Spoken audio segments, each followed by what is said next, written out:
আসসালামু আলাইকুম সবাইকে স্বাগতম জানাচ্ছি তারেক একাডেমিতে। আমি তারেক আছি আপনাদের সাথে। আজকের ফটোশপ ক্লাসে আমরা দেখব কিভাবে এরকম একটি লেখার ডিজাইন করা যায়, কিভাবে একটি লেখাকে লিখে সেটাকে মাঝখান থেকে কেটে দেওয়া যায়। তো চলুন প্রথমে আমরা এই লেখাটিকে টাইপ করে নিই। আমরা টাইপ টুল সিলেক্ট করছি। টাইপ টুল সিলেক্ট করার পর আমরা ফন্ট রাখছি টাইমস নিউ রোমান। আপনারা চাইলে যে কোনো ফন্ট সিলেক্ট করতে পারেন। ফন্টকে আমরা বোল্ড রাখবো এবং ফন্টের কালার আমরা এখান থেকে সিলেক্ট করছি হোয়াইট। দেন আমরা এখানে টাইপ করে নিচ্ছি। টাইপ করে নেওয়ার পর চেক মার্কে ক্লিক করছি। আমরা এই লেখাটিকে মিডিল পয়েন্টে রাখবো এবং আমি একটু ট্রান্সপারেন্ট করে নিই। কন্ট্রোল টি প্রেস করে সিলেক্ট করার পর লেখাটাকে আমি একটু ঘুরিয়ে নেব। দেন চেক মার্কে ক্লিক করছি, লেখাটিকে ঠিক এখানে রাখছি। এরপর আমরা সিলেক্ট করছি পলিগনাল লেসে টুল। এখান থেকে লেসে টুল রয়েছে, আমরা পলিগনাল লেসে টুল সিলেক্ট করব এবং যেই অংশটাকে আমরা কেটে দিতে চাই সেই অংশটাকে সিলেক্ট করব। ঠিক এভাবে আমরা লেখাটাকে সিলেক্ট করে নিচ্ছি উপরের দিক থেকে।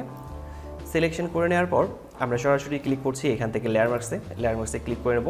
তাহলে এই লেখাটি অর্ধেক হয়ে যাবে এবং উপরে যে লেয়ারটি আছে এই লেয়ারটিকে একটি কপি করে নেব। কন্ট্রোল জে প্রেস করে আমরা কপি করে নিচ্ছি। কন্ট্রোল জে প্রেস করে কপি করে নেওয়ার পর আমরা উপরে যে লেয়ারটি দেখতে পাচ্ছি, এখানকার যে থাম্বনেইলটা আছে এখানে, এই থাম্বনেইলটাতে কন্ট্রোল প্রেস করে আমরা আই প্রেস করব। এখানে আগে ক্লিক রাখবো, ক্লিক করে রেখে কন্ট্রোল প্রেস করে আই প্রেস করব, তাহলে নিচের অংশটি দেখা যাবে। এরপর আমরা মুভ টুলসে ক্লিক করছি। মুভ টুলসে ক্লিক করার পর নিচের এই অংশটাকে একটু নিচের দিকে অ্যারো কি প্রেস করে আমরা নিচের দিকে নামাবো। নামানোর পর আমরা ডান দিকে সরে আসছি, আবার নিচের দিকে একটু নামাই নিচ্ছি। যতটুকু প্রয়োজন ততটুকু আমরা মুভ করে নেব। মুভ করে নেওয়ার পর আমরা নতুন একটি লেয়ার তৈরি করে নেব। আর নতুন একটি লেয়ার তৈরি করে নিচ্ছি। নতুন লেয়ার তৈরি করার পর উপরের লেয়ারটি সিলেকশন থাকবে এবং কিবোর্ড থেকে কন্ট্রোল প্রেস করে নিচের লেয়ারের এই থাম্বনেইলটাতে ক্লিক করতে হবে, তাহলে উপরের এই পুরো সিলেকশনটা হয়ে যাবে। সিলেকশন হয়েছে মূলত ব্ল্যাঙ্ক লেয়ারটিতে, আর আমরা ক্লিক করেছিলাম এখানে। এরপর আমরা ব্রাশ টুল সিলেক্ট করব।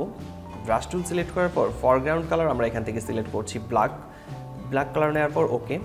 আমরা ব্রাশ টুল সিলেক্ট করব, ফরগ্রাউন্ড কালার এখানে রাখছি আমরা ব্ল্যাক রাখার পর অপাসিটি 100 আর ফ্লো এখানে 100 দেওয়া ছিল। আমরা এখান থেকে ফ্লো করে নিচ্ছি 40%, অথবা আমরা অপাসিটি 40% করতে পারি। যে কোনো একটাকে আমরা পার্সেন্টেজ কমাবো। তো আমি এখান থেকে শুধু ফ্লো কমিয়েছি, 40% করেছি।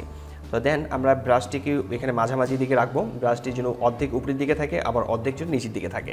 এখন আমরা এই জায়গাটা ড্র্যাগ করে নেব।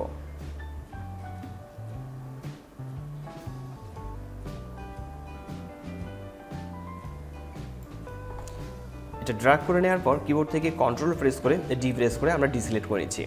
তো খুব সহজেই বুঝতেই পারছেন যে কীভাবে আমরা একটি লেখাকে মাঝখানে কেটেছি। খুব সহজেই মূলত একটা লেখাকে মাঝখান থেকে কেটে আপনারা ডিজাইন করতে পারেন। আশা করি বিষয়টি বুঝতে পেরেছেন। কোথাও সমস্যা হলে কমেন্ট বক্সে কমেন্ট করে জানাতে পারেন, আমি প্রতিটি কমেন্টে রিপ্লাই করি। আজকের টিউটোরিয়ালটি এখানে শেষ করছি। দেখা হচ্ছে ফটোশপের নতুন কোনো টিউটোরিয়ালে। ততক্ষণ পর্যন্ত ভালো থাকবেন, সুস্থ থাকবেন। ধন্যবাদ সবাইকে। আল্লাহ হাফেজ।